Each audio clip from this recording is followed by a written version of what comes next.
Já, góða kvöldið. Ég vist orðin live og verið velkomin á þetta streymi sem núna í tilefni þess að við erum að móta menningarstefnu Vesturlands 2021 til 2025. Og ég ætla svona aðeins að segja ykkur svona frá hver svona forvinnan var áður við fórum þetta verkefni, en það var sérstakt fagráð skipað við þessa vinnu og það skipað fulltrúum frá öllum sveitarfélögunum á Vesturlandi, auk 4 aðila sem hafa menningartengdar atvinnugreinar sem aðalstarf.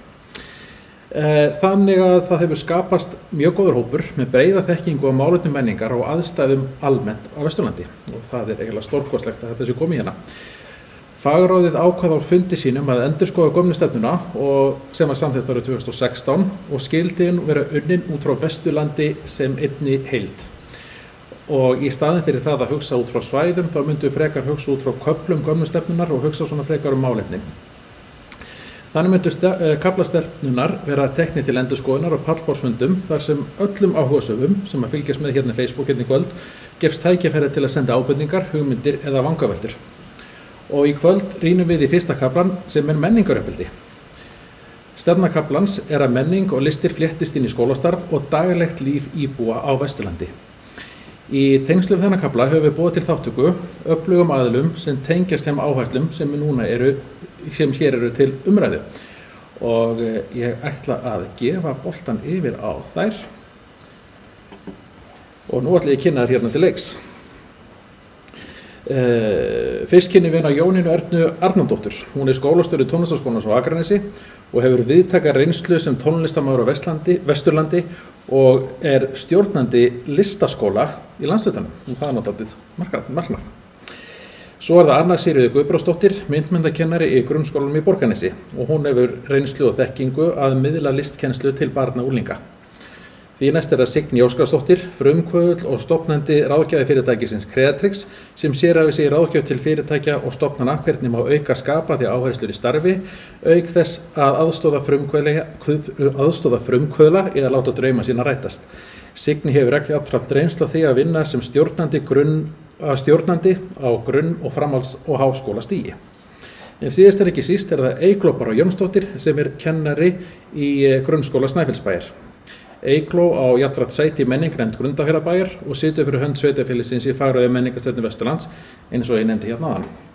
Verið bara allar hjartalega velkomnar hérna á þetta pallborð okkar. Já, en ég ætla nú að byrja á, stukkuði í burtu. Ég ætla að byrja því að spyrja ykkur spurninga. Svona til þess að, sem ég kalla svona þessari vinnu svona ísbrjótin eða svona icebreaker til að koma ykkur á stað. Það ekki alltaf spennandi? Ég ætla að spyrja þig, Jónína, og nú stýrirðu einum stærsta listaskóla og svo þau komast á Vesturlandi. Hvaða þýðingu heldur á tónlistarskóla Akranes hafi fyrir samfélagið á Skaganum? Ég held að tónlistarskólinn hafi gríðarmikla þýðingu fyrir samfélagið á Akranesi og líka í Hvalfjarðarsveit, af því við þjónustum Hvalfjarðarsveit líka. Það er eiginlega tvenns konar. Í fyrsta lagi náttúrulega mikið á hæfileikaríku tónlistarfólki sem vinnur við tónlistarskólann, sem þá að starfa í listinni sinni á Akranesi og þannig kring. Og það hefur mikil áhrif. Og svo líka náttúrulega að meðaltali eru svona 350 nemendur í skólanum á hverju ári.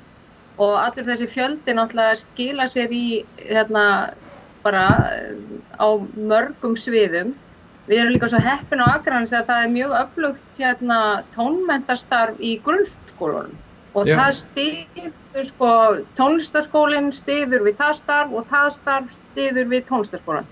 Við erum til dæmis í mjög skemmtilegu samstarfsverkefni við grunnskólana á Akranesi svokallað tónlistaval, þar sem að krakkar fá að velja sér tónlist og þá koma þeir til okkar og kennararnir frá okkur kenna þeim í einkatímum þar sem þau hafa valið sér. Það eru reyndar svona ákveðnir flokkar í boði og síðan fá þau að prófa hljómsveit og þetta keyrt í svona lotum og þetta skilað sér bæði náttúrulega í einhverjum skemmtilegum hljómsveitaverkefnum sem krakkarnir hafa tekið þátt í og svo líka hafa þau mörg hver þá sóttum kannski framhaldinu hjá okkur uppgötvað tónlistarhæfileika sem þau kannski eða áhuga sem þau vissu ekki að hefðu og þannig líka smitast þetta svo áfram og inn í kannski framhaldsskólan. En við hefum líka verið í miklu samstarfi við framhaldsskólan svona söngleiki sem það verið að setja upp. Það hefur verið mjög frábært. Og síðan höfum við verið eins og ég segi, við kennum krökkum alveg frá 6 ára og úr, við erum með sko ellilífeyrisþega í skólanum líka og það er mjög gaman að sjá hvernig sko þetta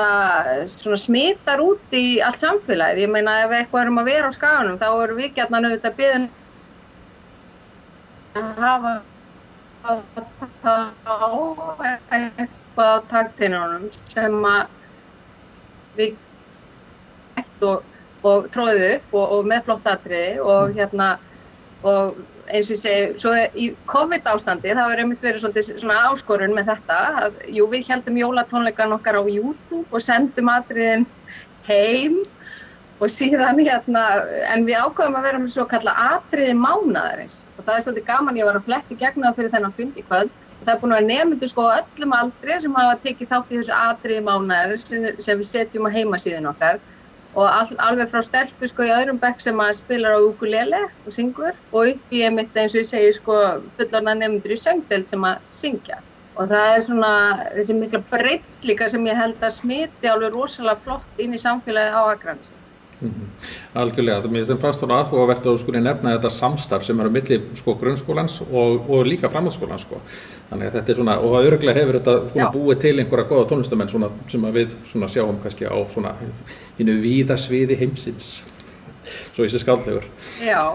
En núna Signý, ég ætla að spyrja. Það sem að, við auðvitað sko, en það er svona, já. Nákvæmlega. En Eygló, ég ætla að fá að spyrja þig núna sem kennari, telur þú að það séu tækifæri fólkin í skapandi áherslum í kennslu á grunnskólastiginu? Klárlega. Með allir þessari tækni og þessum nýjungu sem er að koma fram og það er náttúrulega margir skólar byrjar að tileinka sér þetta strax bara með Makerspace eða þessum snillismiðjum sem að ég veit að bæði eru starfræktar í Grundarfirði og Snæfellsbæ. Það geta krakkandi komið og þau geta hannað það sem að þeim langað þá allavega fengi aðstoð eða bara reynda að grúska í hlutunum sjálf. Þannig að og það er raun og hægt að samþætta allar þessar tækninýjungar við raun og veru allar námsgreinar sem að okkur ber að sinna. Já, algjörlega. Það getur líka verið fyrir svona skapandi krakka. Þetta getur verið svona aðferð til þess að læra.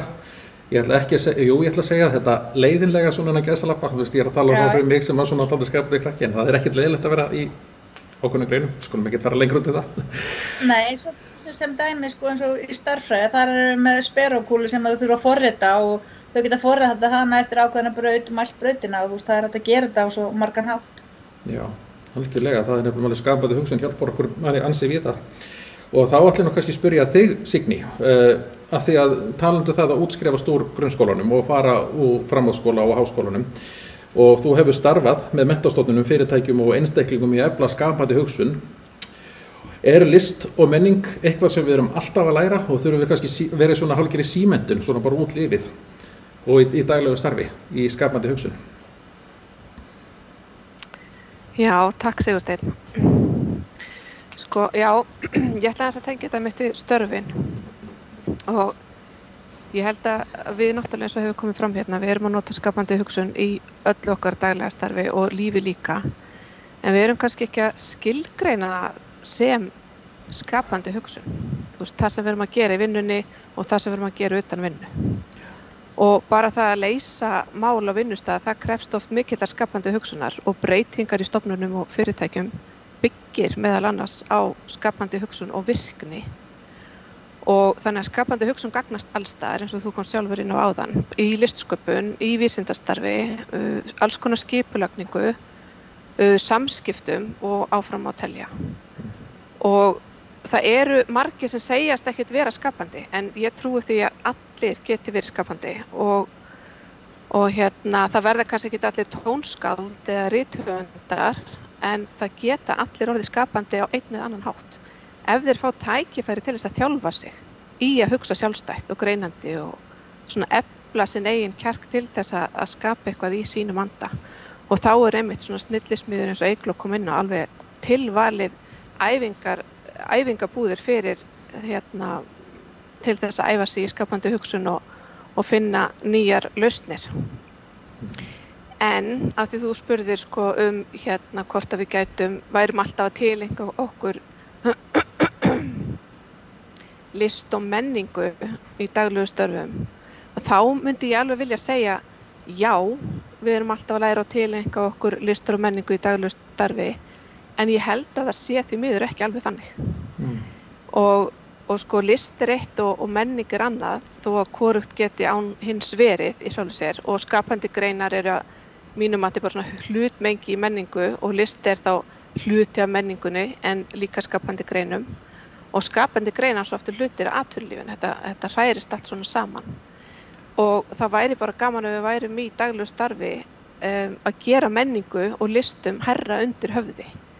En mér hefur lengi svona fundið svona aðskilnaður á milli, til dæmis bara viðskiptagreina og reksturs og svona, og listgreina eða skapandi greina.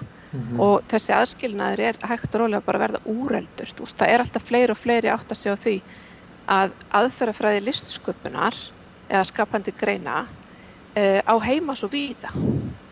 En hún ekkert endilega kennd í skólanum ef við förum í sértækt nám. Og þess vegna gleðiefni að við vitum það að bæði fablöp og snillismiðjur og fleiri tækifæri eru í vaxandi mæli hér á Vesturlandi og vonandi verða nýtt meira og meira. Af því það væri náttúrulega svo dásamlegt ef í gegnum skólagöngu þá gætum við tileinkað okkur ólíka nálgun í því hvernig við tjáum okkur og miðlum þekkingu okkar leikni og hæfni. Og mér langar aðeins að segja meira að núna til dæmis atvinnulífið að borga formúr kannski fyrir námskeið í alls konar skapandi aðferðum sem kenndar eru við Harvard og MIT og aðra svona risa. En þetta í raun og veru allt aðferðir sem eiga rætur bara í aðferðafræði listsköpunar, og þess vegna held ég að við eigum að kenna ungun og fólkinu okkur hvað skapandi hugsun hvar hún nýtist og hvernig aðferðir listsköpunar geta nýst í fleira en að mála myndir eins og svo margir tengja við þegar talað listir. Tökum bara hljómsveitaræfingu sem dæmi. Hvernig verður lag til í samspili 5 einstaklinga á æfingu? Það ekkert endilega línulegt ferli, og það sama má segja allt annað við sköpun. Það ekkert endilega línulegt ferli, en skólar og vinnustæðir starfa oft eftir línulegum ferlum. Eftir A kemur B og svo framvegis. Og þó að við séum kannski ekki að tileinka okkur listir og menningu í daglegu starfi, þá erum við sannarlega umkringd list og menningu alla daga allstaðar án þess að hugsa kannski mikið út í það. Og þarna held ég að menningar uppeldi þurfa að kikka svolítið inn. Algjörlega. Og já. Já, ég alveg hjartalega sammála þessu, og þetta svona dálítið í takt við það sem við erum að tala hérna í kaflanum hérna í kvöld. En talandi menningar uppeldi og byrja snemma, þá langar mig að spyrja þig, Anna Sigríður, hversu mikilvægt telur þú að listkennsla grunnskólastigi sé, og að þínu mati, hvar telur þú tækifærin liggja í að stofna listaskóla í anda tónlistarskólans, svona eins og Jónína var að lýsa hérna áðan á Akranesi? Já, ég myndi segja að listkennsla bara mjög mikilvæg og sérstaklega á grunnskólastigi, þar sem þetta svona alltaf hefjast. Ég held að það sé pínu misskilningur að listkennsla sé bara bundin við sjálfa listgreinina, af því að það eru svo margar viðamiklar rannsóknir sem hafa sýnt fram á að listkennsla eða listnám að einhverju tagi ýtir undir ávinning og árangur nemenda á öðrum sviðum líka. Með listnámi náttúrulega verið að þjálfa hugmyndaflug, þrautseigju, lausnamiðun, sköpun, samskipti og bara margt fleira. Þetta ekki bundið bara við eins og segjum til að mála mynd, í myndmennt, og mikið annað. Eins og Jónína kom inn á, þá náttúrulega tónlistarskóli og listaskóli, þetta gríðarlega mikilvægt og að hinu góða, en líka bara til þess að koma til móts við fjölbreyttari hóp nemenda. Það ekkert allir með sama áhugamál eða áherslu sem betur fer. Heldur, þessi skóli þá til þess að koma til móts við þennan hóp sem að hefur áhuga á þessu og sem myndi ég líka bara segja þetta, einhver þjónustustig samfélagsins að vera með listkennslu, að það þurfi ekki að sækja sér þetta nám eitthvað lengra. Við vitum eins og á leiðinni til Reykjavíkur, þetta nú ekki löng leið, en það alltaf veðra von, á Kjalarnesi og undir Hafnarfjalli og svona. Og sérstaklega það líka að reyna að finna sig á þessum grunnskóla árum, þá greiðlega mikilvægt að þetta sé til staðar og líka að þetta sé til staðar fyrir alla. Það sé ekki bara þeir sem eiga foreldrar sem að komast á þessum tíma til þess að sturla til Reykjavíkur til þess að sækja sér eitthvað, heldur hafa hinir líka möguleika sem eiga kannski foreldrar sem eru í vaktavinnu eða hvernig sem það er. Þannig að já, þetta skiptir allt rosalega miklu máli, myndi ég segja. Já, takk fyrir það. Þetta skiptir miklu máli og þetta er sérstaklega svona til þess að mynda svona eins og voru að tala svona hvernig þessir einstaklingar fara svona út í framtíðina.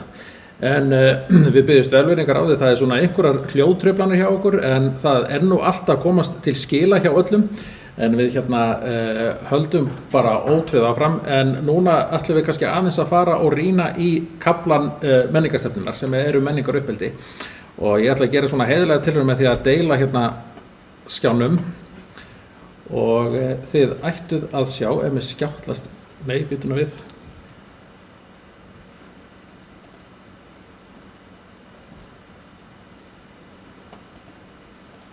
Látum okkur að sjá. Nú ættuð að sjá kaflanum menningaruppeldið og þar kemur fram þau markmið að fjölbreyttir möguleikar á Vesturlandi til menntunar í menningu og listum. Við sjáum þetta ekki, ég sé þetta ekki. Þú sér þetta ekki? Nei. En sést þetta núna? Já, nákvæmlega. Herðu, núna var ég aðeins að klikka, ég veit hvað málið, ég var að deila á vitlausum skjá. Og hvað þið sagt bara allt svona skemmtileg fyrir þetta gerist í beinni útsetningu.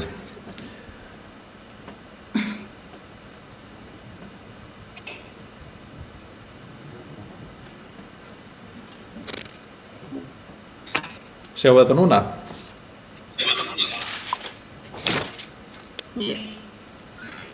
Já, þetta er komið. Er þetta komið? Þetta er komið hjá okkur? Þá fer ég eftir yfir þetta, en það er markmiðið að það séu fjölbreyttir möguleikar á Vesturlandi til menntunar í menningu og listum.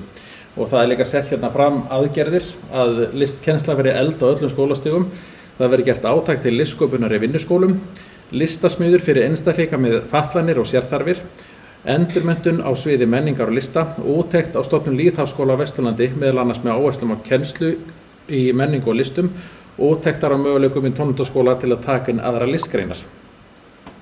Ég fór svona mjög hratt yfir þetta og látum okkur að sjá hvað er ég aftur yfir. Við. Og nú eru þið komin aftur. Ég vona að þið hafið náð þessu svona þegar ég fór yfir þessu fundavaði. En hvað finnst ykkur þessa stefnu? Svo ég kann þessuna bara fram Það er til dæmis að við byrjum bara, hvað segirðu? Bara mjög áhugaverð og það þarna hlutir inni sem er byrjað að gera en margir hlutir sem það má bæti í. Já. En það er eins og ég spyr ég svona kannski, þetta er líka dálítið tengt aðalnámskránni, eða ekki? Ef við erum að tala þá á grunnskólastigi. Jú, en við náttúrulega eigum að sinna sköpun samkvæmt henni líka og við getum tengt þetta, eins og það segði áðan, myndlist er ekki bara endilega að setja og teikna við blað. Það er að gera þetta í öllum greinum, þú getur samtætt þetta samfélagsfræði og einhverju námi Snorra Sturluson. Já. Og það er svolítið mælst til þess líka, að maður blandur svolítið saman einmitt í aðalnámskránni. En hún er reynda líka svolítið víð og að maður getur tengt svolítið mikið inn í það, Víð hugtökin. Svo annað sem að stundum gleymist, mér finnst stundum gleymast að til dæmis þegar nemendur eru með árshátíðir eða bekkjarkvöld eða annað, það er alveg hellingslist sem er í gangi þar og bara þvílík þjálfun í framkomu og sköpun og hugrekki og öllu, Mér langar aðeins að teka undir þetta sem þær eru að segja, en í stefnunni þá stendur að markmiðið, allavega þetta sem við erum að taka fyrir núna, séu fjölbreyttir möguleikar á Vesturlandi til menntunar, menningu og listum og kannski eru möguleikarnir ekkert svo fjölbreyttir en mögulega eru möguleikarnir samt sem áður til staðar og við erum með sterka tónlistarskóla og það er tónlistarhefð en það engir svona listaskólar á Vesturlandi, svona sem kenna annars konar list en tónlist, ekki sem ég veit allavega. Þannig að þar eru einhver tækifæri og þessi hugmynd með lýðháskólan og taka út sem sagt möguleika á því að stofna slíkan skóla með áherslu á menningu og listir. Það alveg spennandi konsept, en í millitíðinni, þessi stefna er sett 2016 það ekki, í millitíðinni opnaði náttúrulega lýðháskóla á Flateyri og sem að gera góða hluti. Og það svona spurning hvort að lýðháskóli gæti verið einhvers staðar á Vesturlandi eða hvort að við ættum kannski að hugsa, Jónína.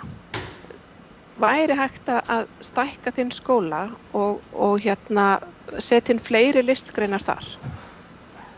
Ég bara eitthvað svona til þess að opna smá umræðu. Ég held að þetta sé einmitt spurningi sem brennur á öllu núna, Við erum með skólastjóri í tónlistarskólanum. Hvernig líst þér á það að taka inn fleiri listgreinar? Mér líst að mörguleiti bara ágætlega á það og það bara eins og Eygló kom inn á áðan eða Signý eða þið allar að eins og til dæmis árshátíðirnar hjá skólunum. Það svo gaman að sjá að þar fléttast inn þau æfa náttúrulega leiklistaratriði, einhver þarf að gera leikmyndina, það gjarnan tónlist í þessum og einhver þarf að sjá framkvæmdina og einhver þarf að kynna og þarna í rauninni mætast bara allar listgreinarnar og það svo gaman þegar hægt að gera svona sem sagt konsept og yfirleitt eru krakkarnir rosalega spenntir að vera með í þessu og yfirleitt náttúrulega hefnast þetta líka bara rosalega vel en við vitum líka allar að þetta rosalega vinna hjá öllum sem koma að því en þetta náttúrulega alveg frábært og ég sé alveg fyrir mér að það væri alveg hægt að útbúa list svona kennslu það minn skóli reyndar hefur ekki, við höfum eiginlega farið hinalega en við höfum tekið þátt í svona hjá öðrum skiljið, staðan fyrir að taka listgreinina inn til okkar og beinleins vera að kenna hana eða búa til uppfærslur. Tónlistarskólinn í Borgarnesi reyndar eða Borgarfirði hefur hann hefur gert svona vísi að þessu með söngleikjadeildinni, þar náttúrulega verið að, þar leiklist smá og svona söngleikir. Það svona kannski, það náttúrulega auðvitað vantar kannski bara fjármagn og vilja til að pröfa þetta, keyra þetta. Síðan náttúrulega líka eitt enn og það húsnæðið. Að húsnæðið til dæmis tónlistarskóla hentar ekki endilega fyrir myndlist, segjum. Að og þá kannski þurfti að hugsa eitthvað á nýjum brautum. Mjög spennandi eins og það sem hefur verið farið út í það að fara heim til listamanna eða á vinnustofur og vinna með þeim og það sem að gerist í Frystiklefanum, hann að bjóða til sín til dæmis grunnskólakrökkum. Það víða svona smá svona einhver neisti en það vantar kannski að forma þetta aðeins betur og mér myndi finnast þetta bara mjög spennandi. Já. Þetta mjög spennandi og svo náttúrulega því að var nú nefndur lýðháskólinn á Flateyri og þá veltum maður líka fyrir sig hvaða áhrif slík stofnun myndi hafa á samfélagið sem að hann í stofnaður í og mér langar að senda þá kannski boltan vestur á Snæfellsnes til þín Eygló. Heldur að þetta muni hafa mikla þýðingu fyrir Bæjus og Grundarfjörð? Klárlega. Ég meina það að þú værir að fá þarna fólk inn frá alls staðar að heiminum jafnvel og alls staðar að landinu bara sem maður hefur séð þetta, við erum lyftistöng fyrir Flateyri. Við erum náttúrulega með framhaldsskóla sem alveg til staðar og hefur alveg verið öflugur í skapandi starfi og tekið þátt í mörgum verkefnum. En lýðháskóli sem slíkur, það er alveg bara, það mjög til bóta. Já. Og þá einmitt því það eru öflugir listamenn sem búa einmitt, af því við erum nú að taka Grundarfjörð núna til dæmi, það eru öflugir listamenn sem eru þar núna starfandi þannig að það kannski svona ákveðin það ákveðið svona grundvöllur fyrir, ekki bara Grundarfjörð heldur við að það sem að leynist á staðnum eins og starfandi listamenn. Já, það margir sem það núna og margir sem að sækja í að koma og vera þarna í styttri eða lengri tíma. Já. Það nefnilega svona áhugavert að sjá svona hvað við erum svona, hvað við finnum það hvað fólk að sækja mikið í að koma út á land til þess að vera að vinna listsköpun sinni. En já, tíminn líður og við þurfum að fara hérna aftur á stað og ég var að fá hérna skilabóð frá tæknideildinni að ég hef ekki deilt nokkuð sköpum hlut á þann, þannig að við kannski bara hættum að rembast í það til þess að hafa þetta bara svona skemmtilegt og heimilislegt. En annað markmið í kaflanum menningaruppeldi áhersla á menningu allra aldurshópa. Og það eru þar 2 aðgerðir sem hafa verið þar inni og það barnamenningahátíð á Vesturlandi sem eitt af áhersluverkefnum sóknaráætlunar Vesturlands og hefur átt að vera út á Akranesi síðan í fyrra en það alltaf einhver bannsett veira sem að eyðileggja allt fyrir okkur. Og svo það átak í menningarsamstarfi kynslóða með áherslu á elstu og yngstu aldurshópana sem svona talið spennandi markmið. Viljið eitthvað tjá ykkur á þetta, við kannski gefum boltan til þín, Anna Sigríður? Já, þetta bara að hinu jákvæða, myndi ég segja. Ekki ykkur vísir af því þegar leikskólarnir fara og að lesa eða eru með eitthvað svona fyrir eldri borgara? Það ykkur vísir af því allavega. Og það hefur alltaf mælst vel fyrir. Og bæði fyrir krakkana og eldri borgarana, þannig að þetta bara jákvætt, myndi ég segja, og bara endilega. Já, og kannski svona stór hluti á svona menningaruppeldinu. Já, heldur betur. En maður svona kannski velti fyrir sig, hvernig myndi þetta hafa eitthvað að segja fyrir þá sem eru eldri og svona fyrir kannski dvalaheimilin? Jónína, ef við kannski leyfum þér að svara þessu? Ég held að það sé bara ótrúlega skemmtilegt að vinna svona þvert á kynslóðir og við sjáum það bara eins og hefur verið í Tónlistarskóla Borgarfjarðar að þar hafa verið reglulegar heimsóknir á Brákarhlíð eða í félagsstarf aldraðra með tónleika og samsöng og síðan höfum við líka á Akranesi verið að heimsækja Höfða nokkuð reglulega en COVID hefur líka verið að skemma fyrir okkur þar og svo satt ég allan miðvikudaginn og var að velta fyrir mér möguleikum á barnamenningarhátíðinni fram til 3:30 hvað við ættum að gera og þá bara snarlega fór ég að hugsa að þetta var kannski allt í leinskis en við höfum það náttúrulega bara vonandi getum við haldið þetta. Við verðum bara að sjá til. Barnamenningarhátíð eins og ég segi það bara, hún on. Það bara svona spurning, við viljum náttúrulega fara varlega þessum öfnum. Það ekki. En já, barnamenningarhátíðir eru á vissan hátt mjög mikilvægir viðburðir. Og maður sér það þeir eru að spretta upp, þú veist bæði í höfuðborginni og út allt land og hefur verið haldið á Vesturlandi núna í nokkur ár. Hvernig getum við svona kannski reynt að gera meira úr þessu? Barnamenningarhátíð eitthvað sem á að vera í hverju sveitarfélagi og hverju stað fyrir sig? Ég myndi segja það já, en kannski hverju ári það kannski mikið, en já, klárlega, við gerðum þetta í tengslu við 100 ára lýðveldisafmælið inn í Snæfellsbæ, í grunnskólanum þar.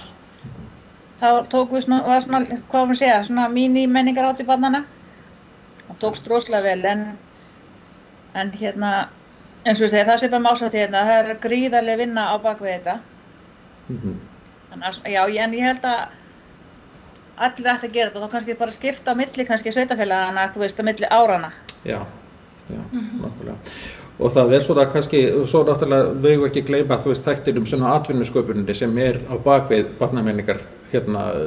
barnamenningarkúltúrin, Og þess vegna kannski svona ágætt að þetta sé svona kannski alltaf í flakki á milli staða.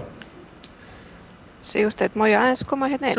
Svo ein hugmynd sem við getum alveg skoðað, Signý var með orðið þetta farið að hitta í kolunum Allt í lagi.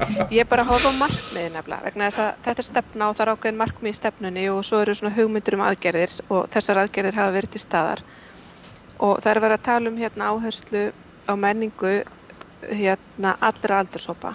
Og ég held að við erum búin að tala svolítið hvað yngri krakkarnir eru að gera og færa svona sína miðla lestri eða einhverju sköpun til eldri. En ég held að það sé einn hópur sem kannski gleymist svolítið í þessu og við þurfum að rækta betur. Það bara unga fólki okkar. Það eru krakkarnir sem ekki eru í grunnskóla og eru ekki orðin kannski alveg fullorðin. Við segjum bara 18 til 25 að svona hefðbundin tala, hefðbundin bil. hvar eru þau? Hvernig erum við að hlúa þeim? Hvernig erum við að koma til móts við þeirra þarfir? Já, ég held að þetta sé svolítið mikilvægt líka til þess að unga fólki vilji bara dvelja á stöðunum vegna þess að það náttúrulega hefur áhrif. Ríkt menningarlíf skilar sér í svona auknum lífsgæðum og kannski meiri spenningi fyrir einhverju í umhverfinu ef það þannig umgjörð til staðar sem ég held að okkur vanti pínu. Já, algjörlega. Þetta eitthvað sem hefur verið að koma fram svona dálítið hjá ungmennaráðurum sem eru starfandi á Vesturlandi að það að fá þessa afþreyingu. Þannig, en haldið þið, svo ég spyrir nú kannski svona, þú tökum kannski aðeins umræðina í þessa átt, af því að núna erum við nálægt höfuðborgarsvæðinu, haldið þið að unga fólki leiti frekar til Reykjavíkur til þess að fá afþreyingu eða menningu? Ég ekki viss það.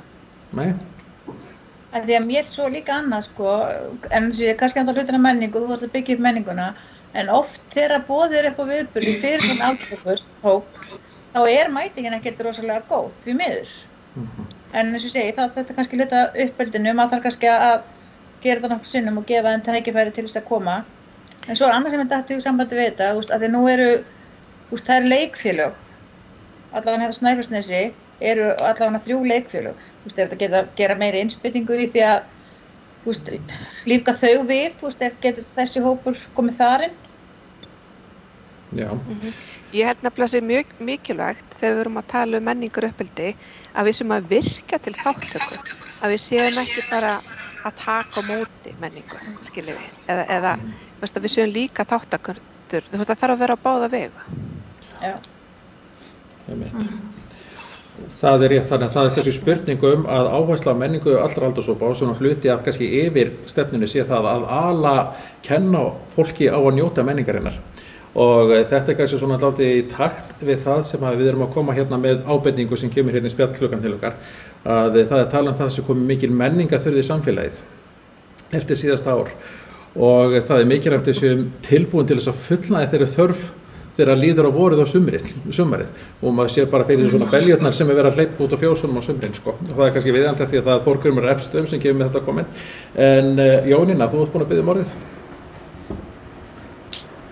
Já, ég held að væri rosalega áhugavert að spyrja bara þennan aldurshóp, 20-30 ára til dæmis, hvað langar ykkur að gera? Fyrst með áherslu að gera, ekki bara auðvitað flott að bjóða þeim upp á eitthvað, en hvað langar ykkur að gera? Og síðan annað sem mér þetta svolítið spennandi, hvort kannski skólarnir á Vesturlandi ætti að taka sig saman og vera með einhvers konar svona skrekk, eins og Reykjavíkurborg með. Það rosalega flott, það auðvitað samfés svona í venjulega ári sem var ekki núna, en ég meina svona kannski Vesturlandsskrekkurinn eða eitthvað svona, getur verið svolítið spennandi og eins og ég segi, þessi aldurshópur það mjög góð ábending hjá Signi því hann svolítið týndur, það væri mjög gaman að heyra hvað þeim finnst. Hafa svona rödd að segja, þetta eru þau sem eru farin að vera eiginlega svona dálítið stór notendur í menningu myndi maður halda með allt það sem þeir eru að hlusta á í kjörnum tæknina og allt það En þetta athyglisverð hugmynd með svona listakeppni á Vesturlandi. Anna Sigríður, hvað finnst þér það að það verði haldin kannski svona einhver listakeppni fyrir grunnskólanemendur á Vesturlandi? Já, mér finnst þetta hafa alveg vantað og ég er alveg sammála Jónínu með þetta út af því að ég hef alveg heyrt það bara í skólanum hjá mér, það alveg verið að fylgjast með þessu í sjónvarpinu og það hefur einmitt verið nemendum bara af hverju ekkert svona þannig að ég held þetta sé alveg eitthvað sem þörf á og myndi alveg mælast vel fyrir Þannig að já, ég segi bara go for it. Nákvæmlega, við köllum bara eftir einhver sem til í að halda þetta. En ég enn og aftur ég beðist afsökunar á riðinu sem hérna á línunni, en þetta nú að komast allir skila. En tíminn flýgur áfram og við skulum vinda okkur hérna í síðustu markmið sem undir menningaruppeldi kaldbani menningarstefnu Vesturlands. Og hún svo að börn og ungmenni njóti menningar óháð búsetu og efnahag. Þetta náttúrulega alveg frábær markmið og rýma svona dálítið við það sem stendur í byggðaáætlun ríkisstjórnarinnar sem gengur út á sama að börn og ungmenni geti njótið menningu allstaðar. En það er aðgerðir sem eru taldar upp að það er það að þessi listfræðsla, meðal annars með heimsóknum í menningar og listastofnanir og svo aðgengi barna og ungmenna að söfnum og menningarviðburðum. Og þetta er náttúrulega svona, en ég spyr svona kannski þá sem eru að starfa í grunnskólanum, þá Eygló og Anna Sigríður, eru þið ekki að stunda heimsóknir á listasöfnin og menningarstofnanirnar sem eru til staðar eitthvað svæðum? Er þetta kannski eitthvað sem er þegar í framkvæmd? Sko, já, í Snæfellsbæ þá er farið í þessi söfn sem eru hér. Þú veist, það er farið á Sjómannasafnið út á Hellsandi og það er farið í Pakkhúsið, en við erum kannski ekki nógu dugleg við að fara, við kemum það eins og inn í Hólm á söfnið þar, en aftur á móti förum við, þú veist, við förum á Þjóðminjasafnið með ákveðin árgang og við förum í Reykholt með ákveðin árgang. Landnámssetri hefur verið að fara á. Og þetta er eins hérna í Borgarnesi. Það er farið á söfnin sem eru hér og Landnámssetrið og það eru vissir ágangar eins og hún segir að fara til Reykjavíkur og fara á Þjóðminjasafnið og Reykholt og þetta. Það er bara eins.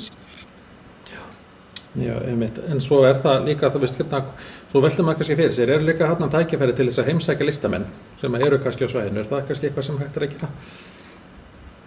Það var klárlega hægt að gera miklu meira því. Ég held að það sé alveg rétt að það að heimsækja listamenn og sjá vinnustofur og sjá einhvern í aksjón og fá kannski að taka þátt. Ég held að þessi þáttaka sé alveg lykil atriði fyrir þennan aldur, fyrir bæði grunnskóla en bara okkur öll. Leið og við tökum þátt í einhverju, þá erum við að öðlast einhverja reynslu sem við munum eftir. Og þá erum við farin að tala um uppeldi.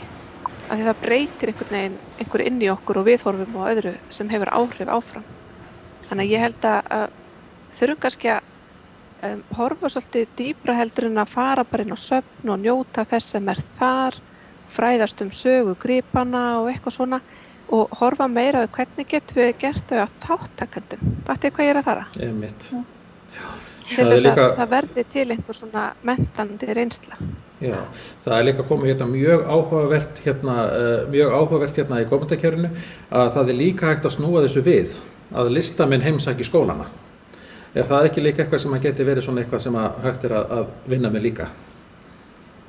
Jú, algjörlega. Þeirra kótið búið. Þeirra kótið búið, ó. En svo er náttúrulega, já.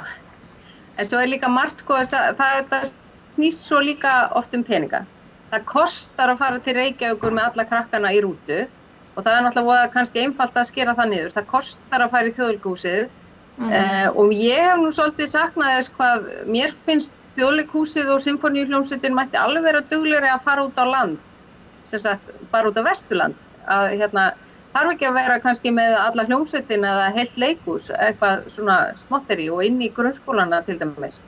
Og af því þetta eru okkar stofnanir líka og svo kostar líka náttúrulega eins og það kostar að vera í myndlistanámi og tónlistanámi og mér frábæri þessi nýji styrkur sem er til þeirra sem hafa ekki eins mikil efni og það er kannski að auglýsa það ennþá betur og reyna að ná til innflytjenda og það er nú reyndar einn hópur sem ég held við ættum að adressa í þessari nýju menningarstefnu, það eru innflytjendur því að þeir eru nú nokkuð margir á Vesturlandi og það er hvernig náum við til þeirra og hvernig involverum við þau í menningu og listir á Vesturlandi.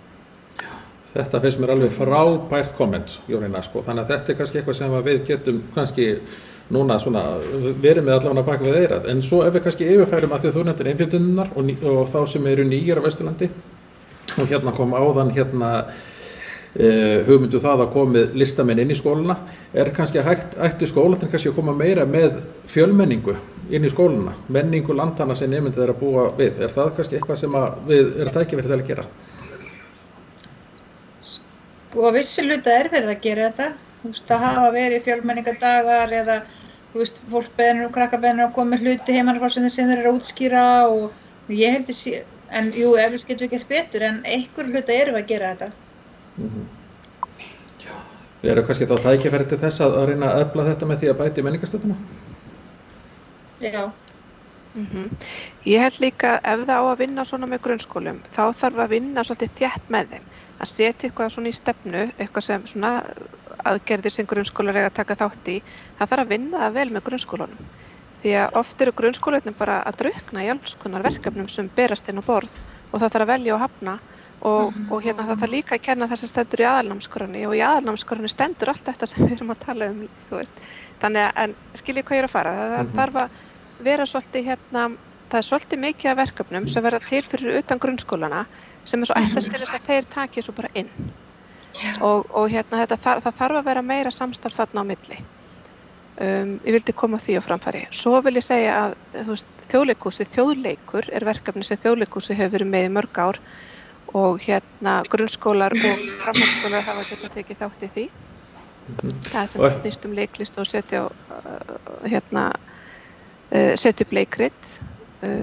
Það eru til verkefni allavega á Austurlandi þar sem listamenn eru að koma og heimsækja grunnskólana og markvisst og það eru fjármagn í því. Það eru til módel fyrir svona ákveðin verkefni sem væri kannski hægt að skoða líka.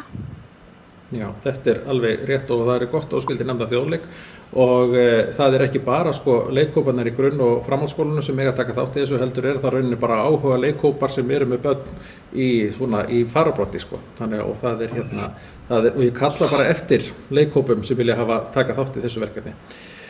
Og að gefnum tilefni þá kannski veki líka athygli á list fyrir alla, en það er líka verkefni vegum ríkisstjórnarinnar og listfyriralla.is.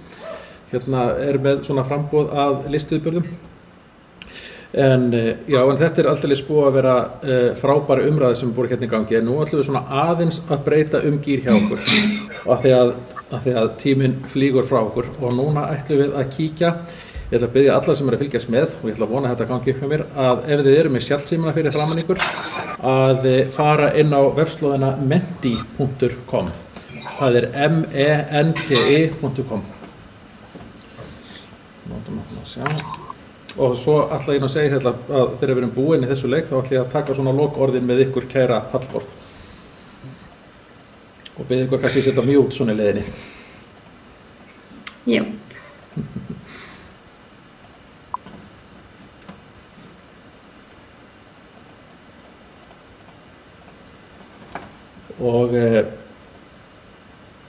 Og nú sjáum við þeir sem eru farinir hérna inn á menti.com. Þið sjáum hérna á skjánu núna er efst kóði sem er hérna 74596002 og þið farið og sláið inn þennan kóða og þá getið þið svara þessari spurningu. Menningaruppeldi, hvað kemur upp í hugan og þá má velja eitt eða fleiri atriði. Og ég bið ykkur öll að taka þátt í þessu. Þetta er mjög svona áhugavert og við erum að vonast eftir að þetta svona kannski virki hjá okkur. Sigursteinn, verður til að lesa kóðan aftur? Ég skal lesa hann aftur og ég skal fara hægt í það. Það er 74596002.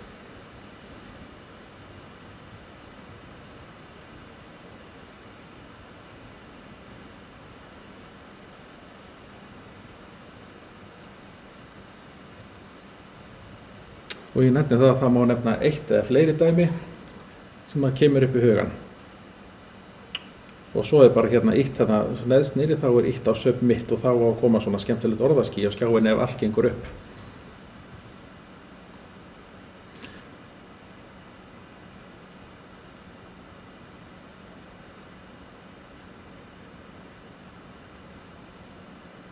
Já, nú er eitthvað að gerast.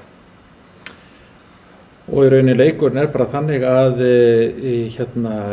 það á að koma hérna upp þau orð sem eru kannski svona mest í deiglunni að þau svona verða svona stærst. Þannig að við sjáum svona hvað fólk er að hugsa eða allavega eru það að koma hérna hugmyndir inn. Og ég nefni hérna aftur númerið, það er 64596002 og hann sést þarna efst á skjánum sem er fyrir framan ykkur.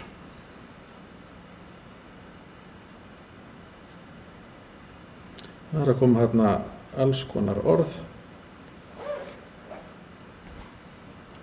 Þannig að sjáum við söfni fara að vera svona kannski aðeins meira áberandi. Heimsóknir til listamanna. Þetta og þáttaka, samvinna.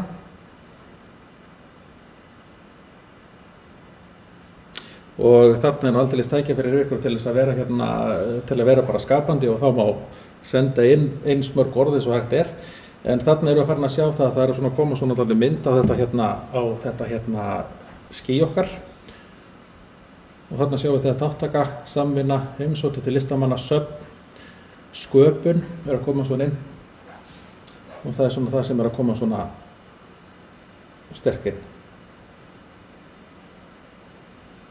Það hérna ennþá að koma inn nokkur, þannig að við gefum þessu svona nokkra sekúndur í viðbót.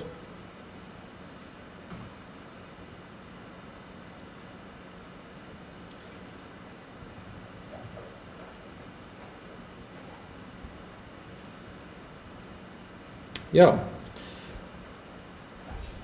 þannig hérna, og það eru þau orð sem eru komin hérna efst á blað, að það eru þá heimsókn til listamanna, þáttaka, samvinna, hæfileikakeppni er komin á blað, áhugi og listkennsla. Þannig að þetta er svona kannski svona dálítið takt við það sem við höfum verið að ræða hérna svona dálítið í kvöld. En nú er ég búinn að setja nýja spurningu hérna á skjáinn og þá eigið þið geta að svara þessari spurningu sem gengur út á það. Detta þér í huga einhver sóknarfæri tengd menningaruppeldi og þarna má svara oftar en einu sinni. Ég endurtek spurninguna, detta þér í hug einhver sóknarfæri tengd menningaruppeldi og það má svara bara eins oft og ykkur listir.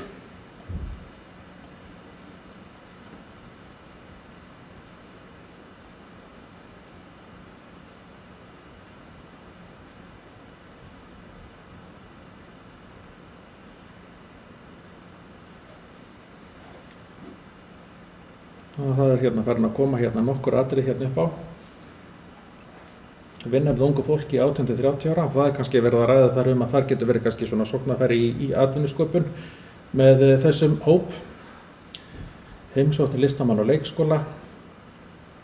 Reglulega er ekki einskiptis, það er svona mjög góður punktur.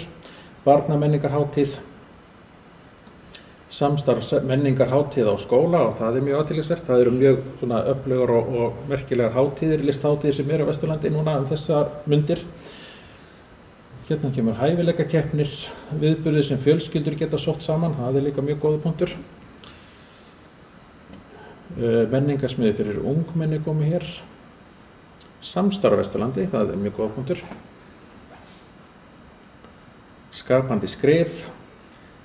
Barnvæn bókasöfn, sérsniðin á börnum þar sem jafnframt má halda fjölskylduvæna viðburði. Þetta eru allt alveg frábærar hugmyndir sem að tengjast á hérna sóknarfæri tengdu menninguuppeldi. Og menningarsmiður í heimasveit, það er eitthvað sem getur verið mjög spennandi að sjá hvort að það sé hægt að útfæra. Heimsóknir tónlistamanna og leikari í skóla, svona eins og Jón er bent á. Og svo er það náttúrulega stóra spurningin, það er alltaf spurningin með fjármagnið.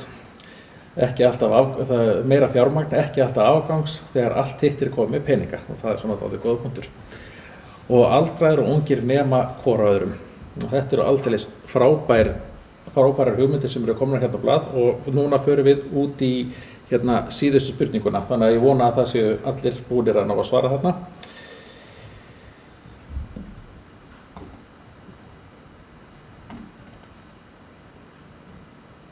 Og þá er það síðasta spurningin. Ef stofnaður yrði listaskóli á Vesturlandi, hvaða greinar myndir þú helst vilja sjá? Þetta er svona alltaf stór spurning.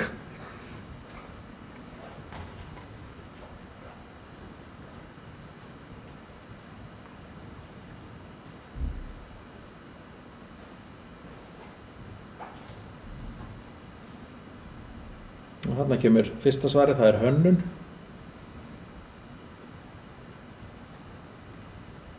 Leiklist, dans og tónlist er komið hérna, myndlist kemur hérna aftur.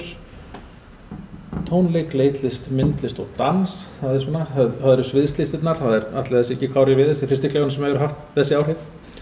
Digital art, það er mjög áhugavert, dansin kemur hérna inn, matarhandverk. Tónlist, hönnunin kemur hérna aftur inn, hannyrðir og textill, það er mjög áhugavert. Sviðslistirnir eru áberandi og myndlistinn. Smíðar, líkamstjáning og dans, það er svona, og kannski smíðarna séu svona dálítið tengd að því. Kvikmyndagerð, það er mjög áhugavert og raftónlist. kvikmyndagerð og raftónlist kannski tengd, það kannski tækifæri þar tengd hérna, skal ég eitthvað segja, snjallsímatekninni og fjórðu iðnbyltingunni sem hefur verið mikið verið talað um.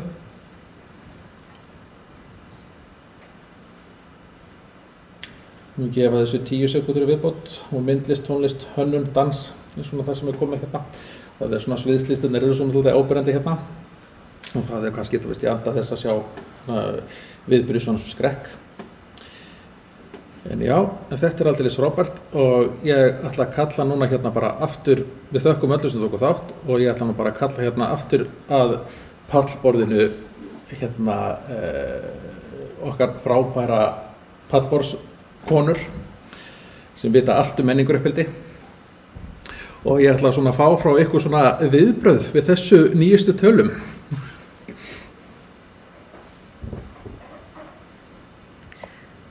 Það liggur bara algjörlega ljóst fyrir hvað mikið skapandi fólki á Vesturlandi með það sem þú varst að lesa upp.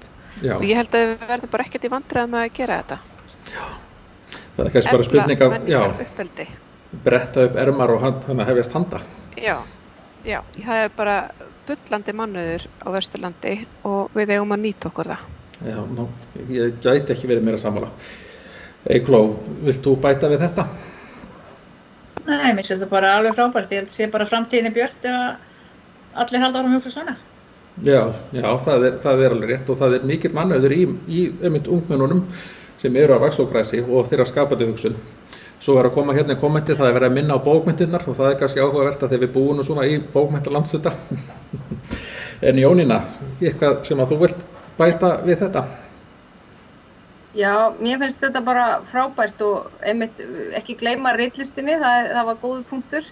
Mjög svo. En ég líka svona, sko þetta með starfandi listamenn og hvað þeir eru líka mikil fyrirmynd og það er sko, það hefur nú verið ákveðin træða allavega svona að fá fjármagn í listir og til dæmis þeir sem sækjum listamannalaun á Vesturlandi veit ég að þeim hefur nú ekki gengið neitt afskaplega vel að fá og það virðist verið og þurfa verið 101 til að fá það og síðan svo ég komin nú smá hérna með hérna uppbyggingarsjóðina að stofnari geta ekki sótt styrki nema mjög takmörkuðu leitin í uppbyggingarsjóðin og það auðvitað svona setur okkur sem erum kannski einmitt menningarstofnanirnar á svæðunum ákveðnar hömlur en hérna þannig að ég myndi vilja sjá kannski bara meira fjármagn sem að hérna þessar opinberu stofnanir mega kannski sækja í einhvers konar sjóð.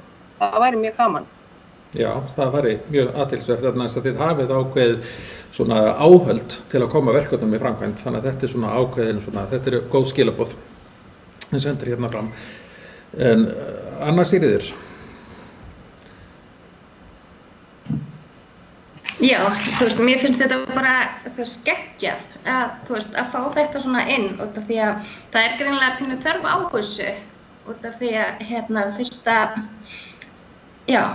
þetta er að koma svona fram hérna og að sé þessi áhugi og þú veist, þetta er náttúrulega svo fjölbreytt líka, þú veist, þetta er hönnun, leiklist, digital art, hannyrðir og textil, myndlist, smíðar, þú veist, þetta er svo fjölbreytt þannig að það væri alveg hægt að, þú veist, gera eitthvað með þetta og úr þessu og mér finnst það bara geggjað. Þetta er einmitt eins og þess að framtíðin held ég bara. Og hugsa ykkur sko eins og sagði hugsa ykkur mannauðin sem fyrir til þegar við erum svona að komin inn á áhugas við þessara nemenda.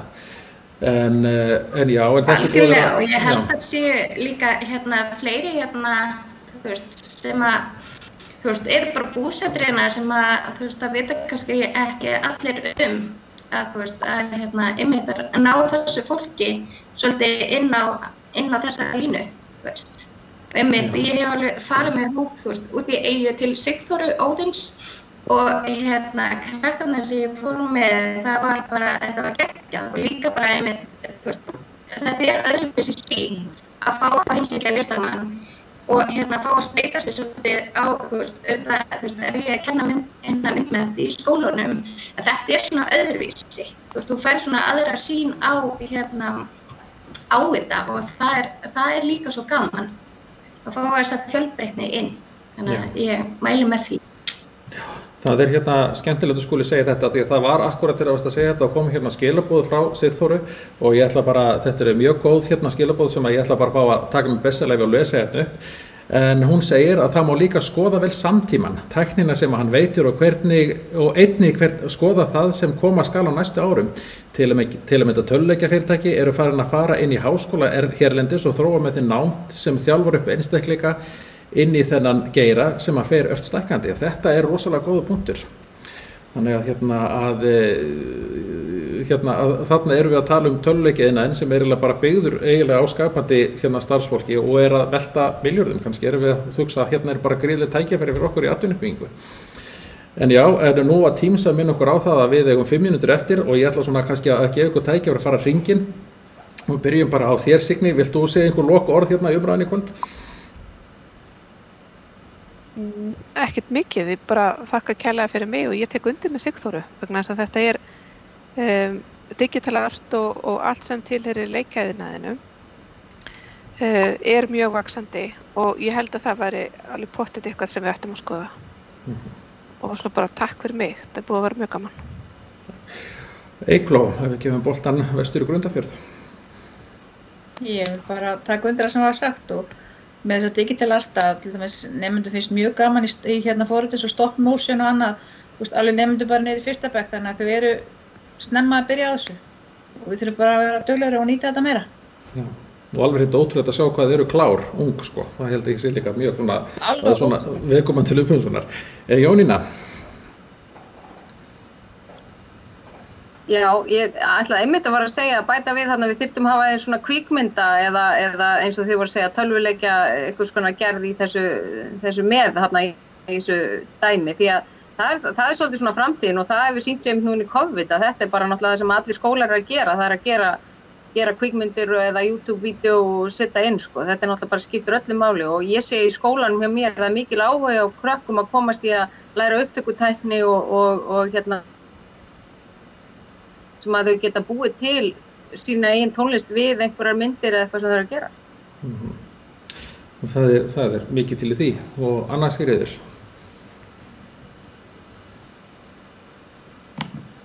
Já, ég er náttúrulega bara sammála þessu. Þetta er ég finn það bara í mínu starfi að það er gríðarlegur áhugi líka fyrir þessu og eins og ég sagði áðan, þetta er svo fjölbreytt og það er líka bara þinn metnaður, hvað þú vilt setja inn í námið. Þetta er ekki bara bundið við að teikna á blað, heldur, það er svo margt inn í þessum geira, sem er hægt að tengja við.